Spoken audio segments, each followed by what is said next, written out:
సద్గురుభ్యో నమ. శ్రీమాత్రే నమ. అమ్మవారి దివ్యపాద పద్మాలకు నమస్కారం చేసుకుంటూ వీడియోలోకి వెళ్ళిపోదాం.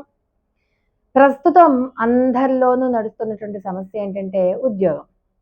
అయితే మనం ఈ మంత్రం మీద కనుక నమ్మకం పెట్టుకుని చేస్తే చాలా అంటే చాలా త్వరగా ఉద్యోగం వస్తుంది కదా, వచ్చి తీరుతుంది. అయితే అసలు ఈ మంత్రం ఏం చేస్తుంది అన్న విషయం ముందు తెలుసుకోవాలి.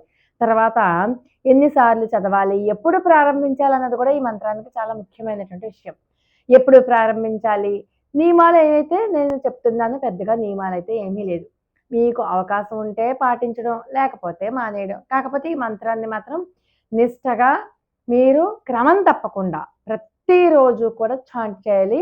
వితిన్ డేస్లోనే మీకు వితిన్ కపుల్ ఆఫ్ డేస్లోనే మీకు ఖచ్చితంగా మీకు ఉద్యోగం వచ్చి తీరుతుంది. సరే, అయితే ఈ మంత్రం ముందు ఏం చేస్తుందంటే మనకి ఉద్యోగ ప్రయత్నాలలో కానీ, ఉద్యోగం వెతుక్కోవడంలో కానీ ఆటంకాలు ఏమైనా ఉంటే అవన్నీ రెక్టిఫై చేసేస్తుంది. మీరు ఈ మంత్రం చాంటింగ్ చేసినటువంటి మొట్టమొదటి రోజు నుంచి మంత్రం పనిచేయడం ప్రారంభిస్తుంది. ముందర మీలో ఉన్నటువంటి నిరాశను పారద్రోలుతుంది. ఈ ఉద్యోగాన్ని నేను సాధిస్తాను, నేను సాధించగలను అన్న నమ్మకాన్ని మీలో కలిగిస్తుంది ఈ మంత్రం. అయితే ఈ మంత్రం జపించడం వల్ల మీకు ఏమవుతుందంటే ఉద్యోగానికి అప్లై చేసి ఇంటర్వ్యూస్కి అటెండ్ అవుతూ ఉంటారు కదా, చాలా మంది ఇంటర్వ్యూ దాకా వెళ్ళి వెనక్కి వచ్చేస్తూ ఉంటారు, ఇంటర్వ్యూలో ఫెయిల్ అవుతారు.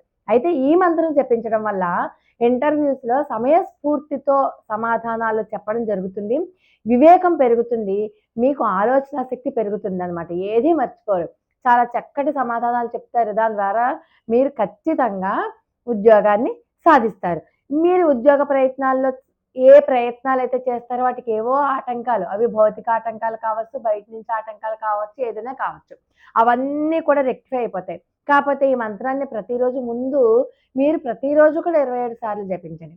ఆ మంత్రం యొక్క అర్థాన్ని కూడా తెలుసుకోవాలి. ఎందుకంటే మనం మంత్రాన్ని భావన చేస్తూ కనుక మనం మంత్ర జపం చేసినట్లయితే ఇంకా ఎక్కువ ఫలితాన్ని ఇస్తుంది.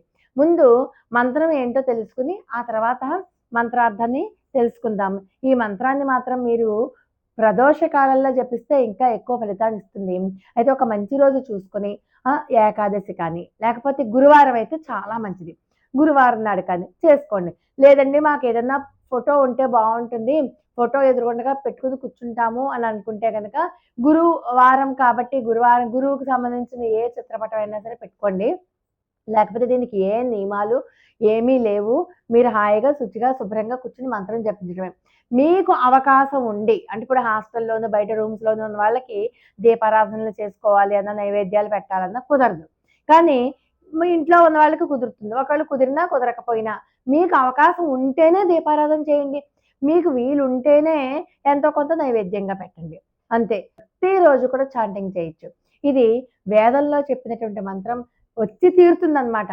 ఉద్యోగం కాన్ఫిడెంట్గా ఉద్యోగం వచ్చి తీరుతుంది. అంత గొప్ప శక్తివంతమైన ప్రభావవంతమైన మంత్రం ఎంతో మందికి కూడా ఉద్యోగం వచ్చింది.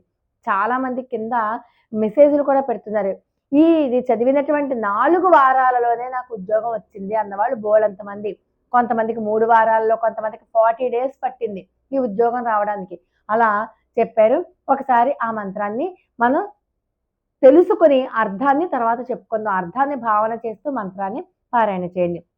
అదేంటంటే శుచిం అర్కై బృహస్పతిం అధ్వరేషు నమస్యత అనామ ఓజహ ఆచకే.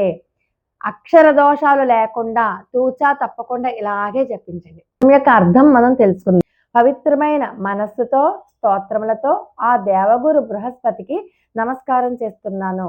ఓ దేవా, నాకు అపజయం లేని శక్తిని ప్రసాదించు, ఆత్మవిశ్వాసాన్ని ప్రసాదించు అని ఈ శ్లోకానికి అర్థం. ఈ శ్లోకం యొక్క అర్థాన్ని భావన చేస్తూ మీరు ఈ మంత్ర జపాన్ని చెయ్యండి. మళ్ళీ ఇంకొకసారి, శుచిం అర్కై బృహస్పతిం అధ్వరేషు నమస్యథ అనామ ఓజహ ఆచకే.